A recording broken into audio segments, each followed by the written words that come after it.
Okay, Boker Tov on this morning, Sunday morning. We didn't have class last week. I was traveling, but we're back. We're back today. And as you noticed, I put into the title, Sunday Morning Without Coffee. Many of you, I'm sure, know why. It's Sunday morning without coffee because today is a Jewish fast day. Today is a national fast day. It is called Shiva Asar B'Tammuz, the 17th day in the month of Tammuz, which is a national fast day. It's one of what's called the Arba'a Hatzomot, the 4 fast days which are associated with the destruction of Jerusalem, the temple, and so on. The first being Asara B'Tevet, which is the 10th of the month of Tevet, that occurs in the winter.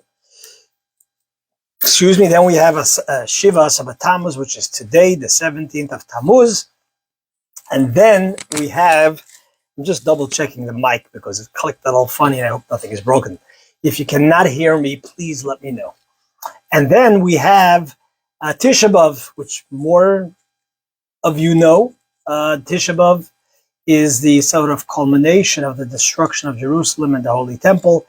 And that is in 3 weeks from now. So therefore, it's Sunday morning Torah without coffee. And because it's a fast day. It's a fast day it started today at 5:14 when daybreak begins, and it lasts until dark, which is at 8:42 over here in Coral Springs, Florida. Different parts of the world where you might be hearing this class. It is, the schedule for that is changes. So we'll talk about both, and we will talk about it in the context of the Parsha, the portion of the week that we just read. Now, as I say, some of you are familiar with the Parsha, some of you are not. I try to encourage you that before you listen to this class, you at least review the Parsha in at least an overview of the Parsha, so that we could go beyond the basics over here in studying the Parsha.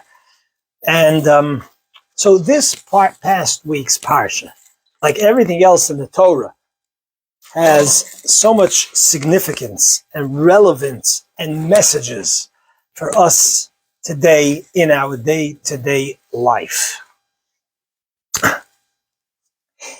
And there's basically almost no limit to how many things we could learn from the Parsha. But I want to focus on what is the most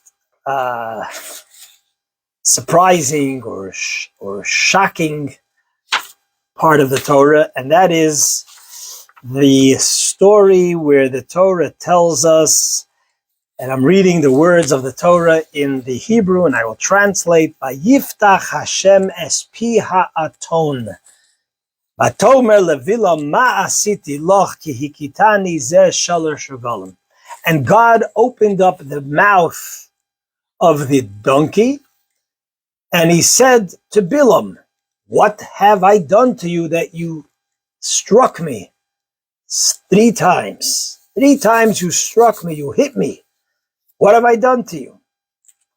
Okay, what's going on over here? Let's give you a little background to this moment, to this miraculous moment.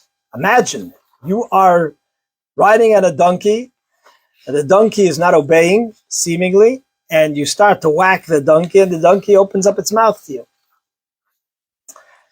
Seems like an amazing miracle. And in general, we know God doesn't just perform miracles. He's not just like this show-off, wants to perform miracles. He actually prefers not to perform miracles. So what's the background over here? The background here is the Jews just traveled in the desert for 40. Oh, we forgot to give tzedakah. You didn't remind me. We always start the class with giving some tzedakah. So let's put in some tzedakah. What's going on over here? Let me find some change. I did put aside here some change, so that we could give some tzedakah, so that we could have a bracha, blessing from Hashem, that our class today is with success. How do you assess? How do you rate the success? It's based on the fact that it inspires both you and I to move one step higher than we were before we shared and studied together this Torah section today. Okay. So what's the background? The background is the Yidden Am Yisrael, the Jewish people, have just started in the desert for almost 40 years. They are on the border of Israel. And the Torah tells us the following words, that as the Jews are sort of about to enter Israel, Vayar Balak ben Tzipor. Balak, the son of Tzipor, saw Eis Kalasher Asay Yisrael Emori, all that the Jews have done to Emori. It was battle with Sichon and Og, the two strong men who were the ones who were basically protecting all the other kings living in that area. They were the mightiest of men, and the Jews defeated them. And now Balak feels like he's vulnerable, and Vayogar, he's the king of Moab. Feels very vulnerable. Vayogar Moab mipnei ha'am ma'od, and Moab was extremely fearful. What does Moab do? He says he knows that, and he sees that the most powerful of men, Sichon and Og, were not able to go ahead and destroy and defend them from the Jewish people. So what does Moab strategize? He says, I'm going to have to hire Bilam. Bilam was a prophet, a Gentile prophet who has shown from the past that he has the power to curse. And he says, I cannot defeat them militarily. I will defeat them spiritually, on their own game. Their power is spiritual power. And he hires Bilam to go ahead and curse the Jewish people. And here we continue that as Bilam is traveling to Balak to curse the Jewish people, what happens is that while God does not want him to go, and he puts these clear obstructions where his donkey, there's an angel that constantly obstructs Bilam from moving forward. After 3 times of this occurring, that the donkey cannot move forward, the malach, the angel that Bilam could not see, the angel is standing there with a sword, and he's not allowing the donkey to proceed. And it is at that point that the Torah tells us, and we read from the holy words of the Torah. The Torah tells us, Vateira ha'ason es malach Hashem, the donkey saw the malach Hashem, the angel of God. Vatir batz tachas Bilam, it crouched, it bent down under Bilam, meaning it just like sort of sat down. Vayichar af Bilam, and Bilam became upset, angry, enraged. Vayaches ha'aton ba'makel, and he went ahead and he whacked, he hit, he beat the aton, the donkey, b'makel, with his stick, with the stick. That's when we come to our part of the Torah. Vayiftach Hashem et pi ha'ason v'aton b'livalam. Yoma Bilam lost. So, and over here he says to him, after he hits him, the donkey, as we mentioned before, opens up his mouth miraculously, and he says to Bilam, "Why did you hit me?" Yoma Bilam la'aton, and instead of being in total shock, Bilam actually responds and has a conversation with the donkey. He says, Kihit alalta bi, you're mocking me. Lu yeshcherav b'yodi kate haraktich, if I had a sword in my hand, I would now kill you. And by the way, this was a big embarrassment to Bilam. Here he's coming to say that with his mouth he will defeat. He was hired with tremendous wealth that Balak offered as pay, and he was hired to go ahead and curse the Jewish people, and his own donkey he cannot defeat other than with his sword, never mind with the power of his mouth. Continuing, Vatomer ha'aton el Bilam, the donkey says to Bilam, his master, Alo anochi atancha asher achafta alai ma'od chad hayom hazeh, I am your donkey that you have ridden upon from the beginning until today. Hahaske niskanti lasas lachko. Have I done this to you in the past? I was always faithful. I always followed your instructions. Have I ever let you down? And Bilam responds, Vayomer lo, no. Meaning, yes, you are correct. You have never let me down. At that point, Vayigal Hashem et einei Bilam, God opened up the eyes of Bilam. Vayares Malach Hashem, and he saw the angel of Hashem, Nitzav Baderach, standing in the way, V'char b'shlufa b'yodo, and with the outstretched sword, Vayikud Vayishtachal Va'apav, and then Bilam bowed down towards the angel. Every story in the Torah, as I've said so many times, I've shared so many times, every story in the Torah has multiple levels. There is the meaning of this story, and as commentaries tell us, there's a lot of significance to this story. But today, as we usually like to do, we will take a bit of a homiletic approach and a somewhat spiritual, psychological life approach to this just little episode as a lesson on its own, a little bit removed from the bigger story over here, because of the focus of this class, as opposed to giving a full lecture on everything that's going on over here in the story of Bilam and Balak. And there's many fascinating commentaries and lessons to be learned. But here we will stick to a lesson, a little lesson that we could extract from this little encounter over here. First, a couple of questions. It seems like an extraordinary miracle that God performs over here, that the donkey begins to talk.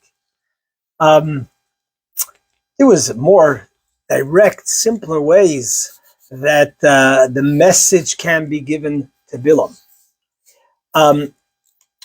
Why is it also that after the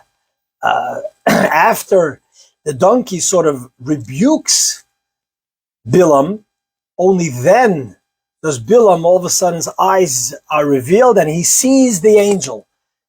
It could have just as well been that God just showed Bilam the angel before he went ahead to beat the donkey.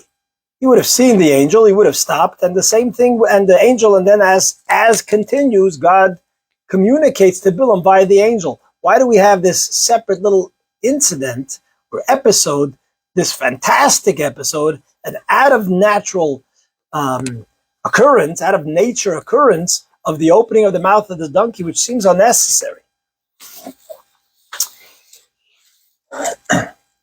So I heard from Rabbi Shabtai Slavatitsky, who gave a nice homiletic, separate little talk, as I mentioned, and a lesson over here from the Parsha, which, by the way, incidentally, one of the commentators, the Rambam himself in Moreh Nevuchim, tells us that from this story of the angel, as continues in the narrative here in the Torah, rebukes Bilam for hitting his donkey, we learn that Sa'ar Balei Chayim, which is the term used as causing pain to animals, is a biblical prohibition. There's discussion in Jewish law. What is the source of animal cruelty? Is there a source in the Bible? Is it something that the rabbis expanded upon and it's a rabbinical prohibition? And there are various discussions and opinions on the matter. The Rambam says in Moreh Nevuchim, the famous guide for the perplexed, from the fact that the angel rebukes Bilam for hitting his donkey, tells us this is a biblical source against animal cruelty. Otherwise, what do we care? So he hit the donkey. Big deal, right? The Torah is teaching us over here, not just, telling Bilam, why did you do this? Why did you cause pain? But that it's a prohibition. It has the full weight of a Torah prohibition. Side note. So Rabbi Shabtai goes on to tell us a nice little important message as we understand this Torah story, this little episode. He says the following. In life, we have situations where a child, a student, a spouse, even ourselves, where we all of a sudden see a total change, an unexpected change of behavior. You know, we have a child who's an A student, and all of a sudden they're getting B's, C's, D's. A student in class, and often our reaction is as Bilam's reaction. He starts to hit the donkey. Symbolically, that means we start to try to immediately just discipline the child, hitting in the sort of metaphoric sense or symbolic sense. We immediately, okay, well, we'll punish you, we'll take away your recess, or we'll take away your treats, send you to the principal's office. That's often our first reaction. As Bilam over here, his first reaction to his most reliable donkey is to start smacking and whacking the donkey. The Torah is teaching us here, in addition to the general important story of what's happening with the Jews as they're exiting, as they're part of the exodus of Egypt and about to enter the Holy Land, there's always these side important lessons. And the Torah is teaching us over here, when all of a sudden you see a radical shift of behavior, you need to first and foremost ask yourself, is there some underlying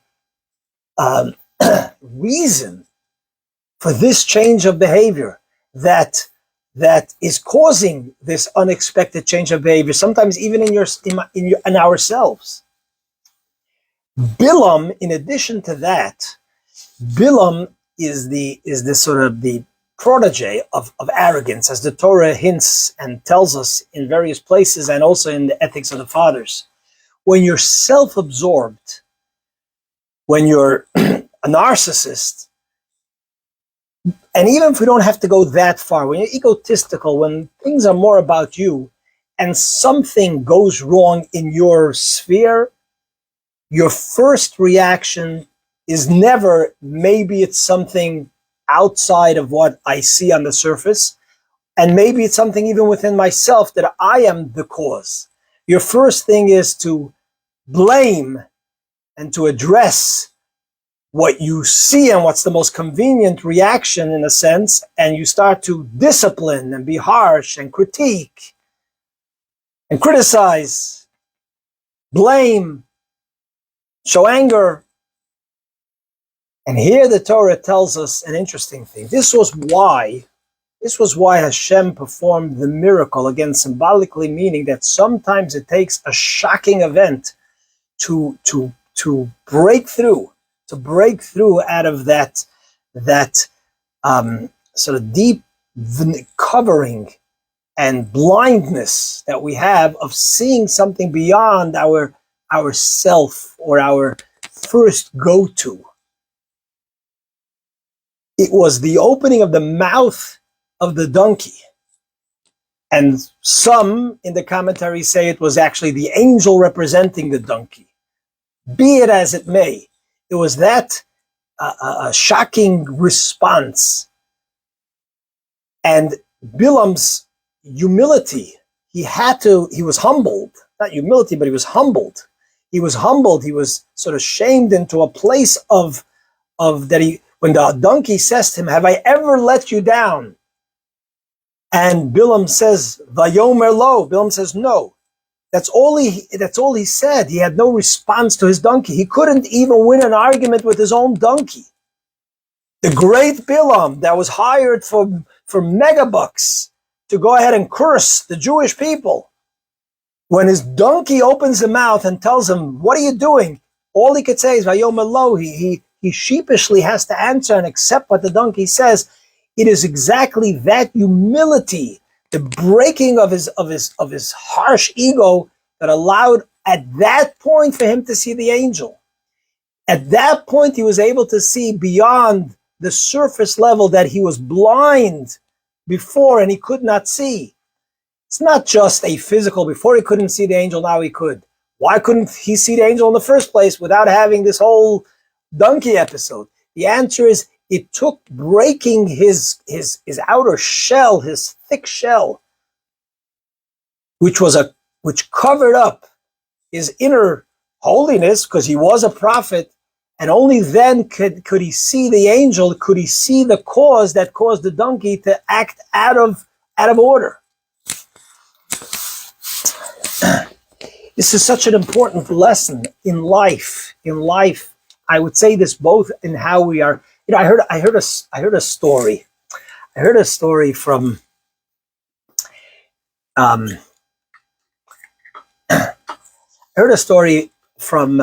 Rabbi Shabtai Yeshia. There's several stories, but one story he said that there was a child, exactly a child in his, a teacher related to him, that there was a child in his class that was an A student.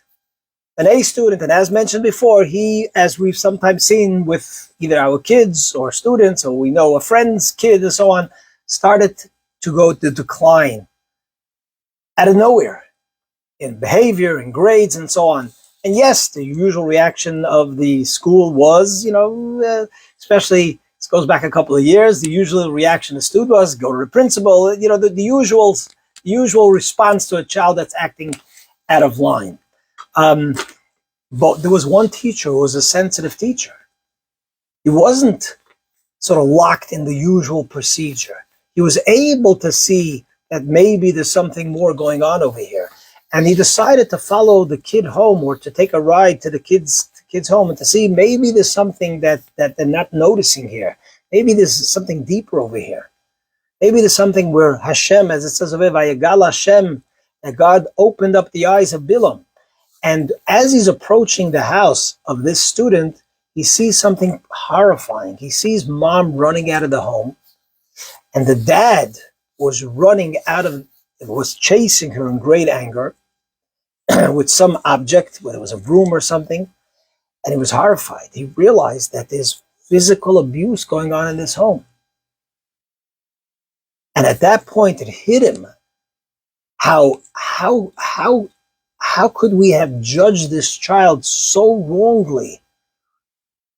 This child deserves an incredible amount of compassion and love and support. If this is what's going on in their home, and the teacher, of course, devoted and dedicated himself to do whatever he can to help the family and so on. So that's a moment of Vayegal. The same thing with ourselves. There's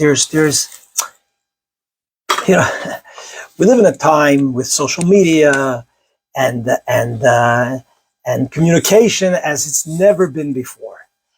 And you always hear about people accusing others of being brainwashed. Now, we are blessed. We are blessed that we have a Torah, which is wisdom of Hashem. And the wisdom of Hashem allows us quite clearly to know what's morally correct. Look now, we're talking about the destruction of the temple. As I said, today is Shiva Sabbatamaz, it's a fast day. The fast day is a result of the fact that the temple was destroyed, destruction of Jerusalem and the exile, and all the tsaras, all the Jewish tsaras throughout history. And even today, tragically, after October 7th, there are people who will hit us, the Jewish people. And I don't mean necessarily physically hit, but how many people who are so-called good people, and their response to us protecting ourselves from those who want to annihilate us and have proven to do so when they can, they have become totally blinded. And who do they use their stick, their words, their condemnation? They use it against us because their eyes are closed, totally closed, blinded. And therefore, Vayiftach Hashem es pia us ha'aton. On the other hand, not to justify, God forbid, what happened on October 7th.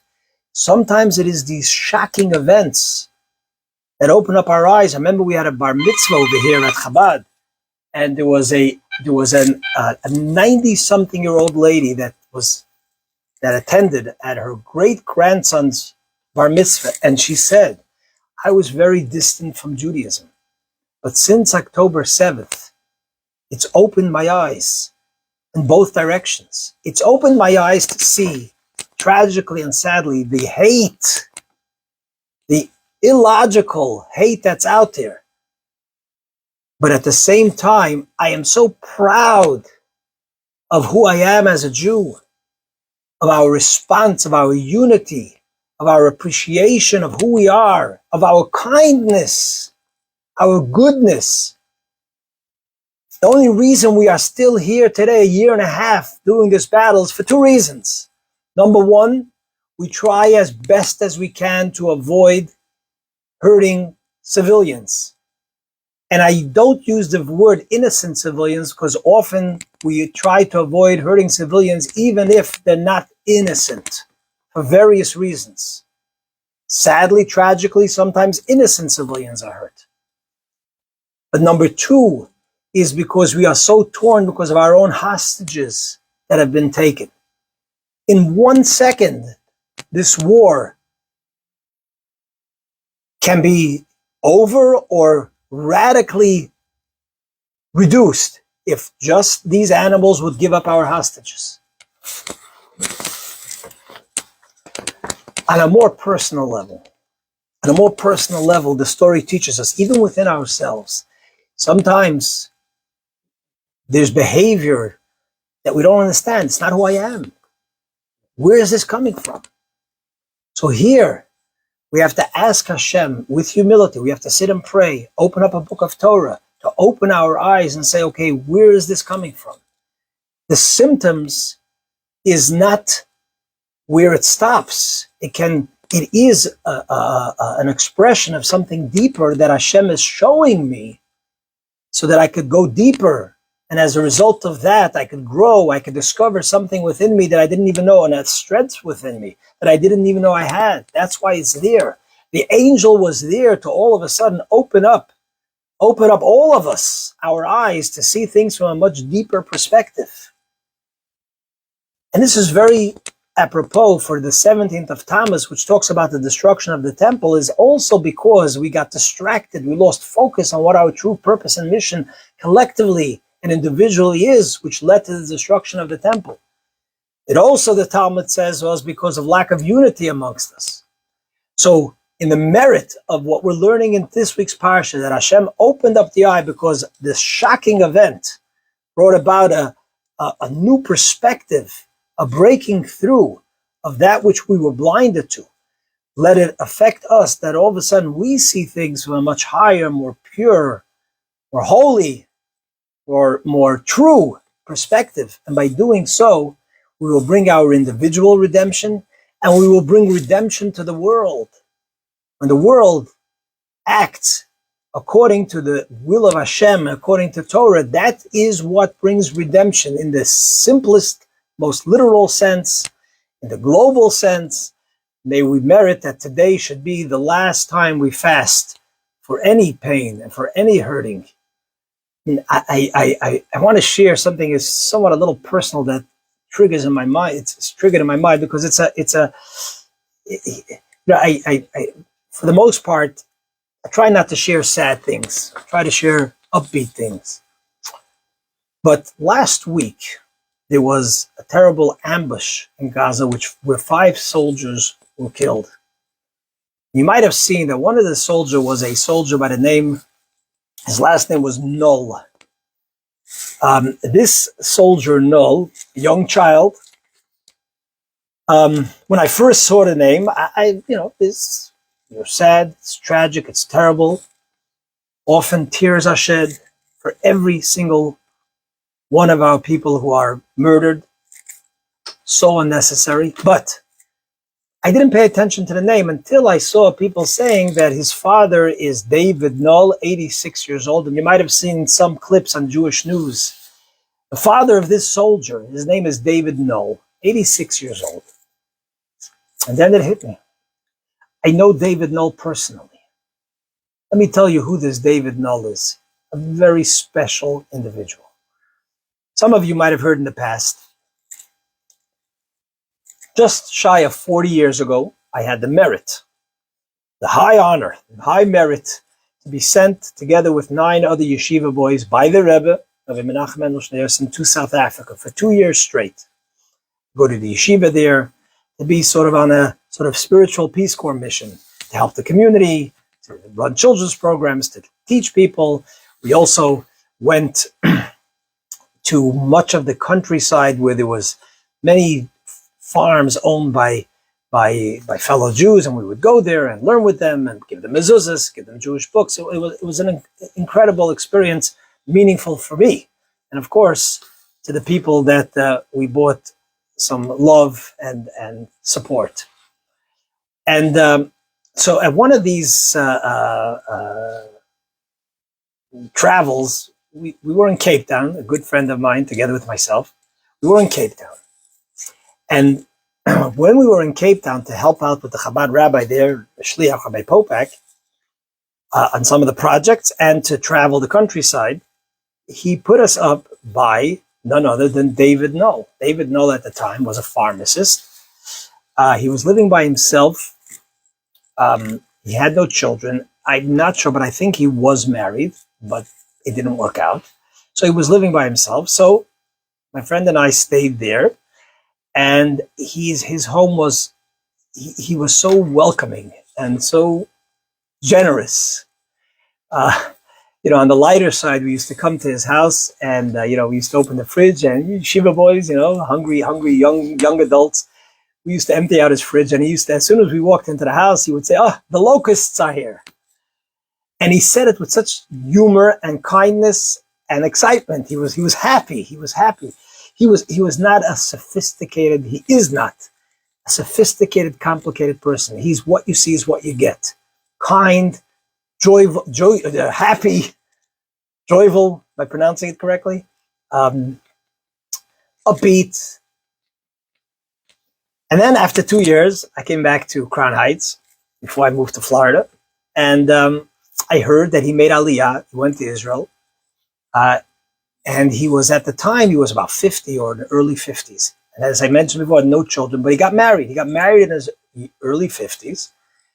And I was so excited, Baruch Hashem, beautiful, and established a family. And he had 5 children, 3 boys and 2 girls. This soldier, Sergeant Null, who was just killed last week, was his youngest son.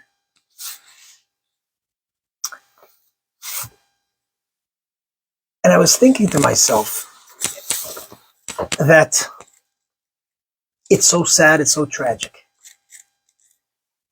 And yet, I want to say this in a way that it doesn't sort of come out wrong because it's such a sensitive matter.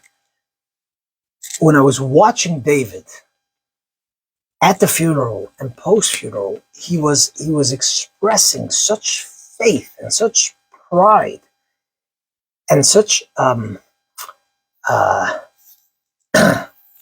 support, inspiration. He ended off his speech saying, "Am Yisrael Chai." On Shabbat, I heard that he was asked if he had to do it all over again, start a family, have a child, and his youngest child being killed al Kiddush Hashem, sanctifying God's name, protecting his people, which is the highest merit you could reach. But would he do it again because of the pain, the deepest pain that we can't imagine? And he said, without hesitation, absolutely. This is true, Vayigal Hashem. This is true looking at the most inner truth, as tragic as it is, and we never wish it on anybody. And Hashem should give him strength and comfort. And it's beyond our understanding. I'm not for a moment justifying because I don't understand this kind of pain. I don't know why it happens. I object to it and so on. But nevertheless, at the same time, a father should have such a deep connection to his people. Is incredible. It's incredible. The first reaction, a first Bilam reaction, could be very different. But the father took a much deeper reaction. Doesn't answer our questions. It doesn't. It really doesn't. But the inspiration from this dad is incredible to me and hopefully to you as well. May we not experience inspiration. May we learn. May we learn and get out of our box and our darkness and our confusion and our first reactions on our own, rather than the need to have these shocking events, especially if they're tragic. May we never need it again. And the more we do this on our own, Hashem doesn't have to send us these challenges. May it be so, as the prophet says, that it is these days, the days of Shivas B'Tammuz and Tisha B'Av, Yahavchu Yamamelu, they will be transformed, l'sason, l'simcha, to joy and to happiness, because the pain will be gone, and we will only see greater light, greater good, greater growth that has come from it. But the pain will have been gone because God will heal us. May it be so speedily nowadays. Thank you for listening. Have a wonderful and blessed week.